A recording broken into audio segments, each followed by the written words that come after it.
Сегодня нам в очередной раз грозит серьезная опасность. Используя Украину,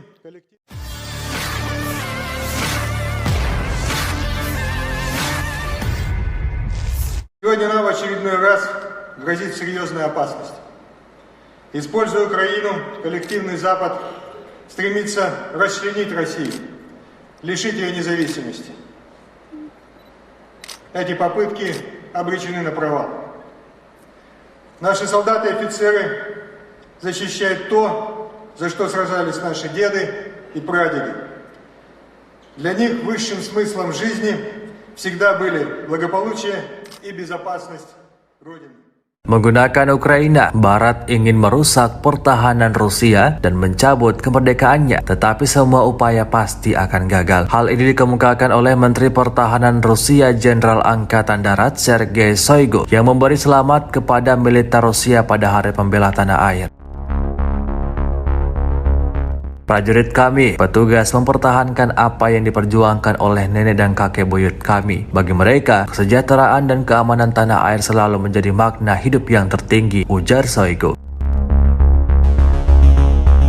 Di malam gala di Teater Angkatan Darat Rusia tampak dihadiri oleh para prajurit, anggota keluarga mereka, veteran operasi khusus dan aktivis gerakan Public Yunarmia. Menurut Menteri Pertahanan, kini angkatan bersenjata berfungsi sebagai jaminan keamanan nasional dan pembangunan Rusia yang stabil. Namun alih-alih berdamai, konflik justru semakin memanas di peringatan 1 tahun invasi ini.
Terima kasih sudah nonton.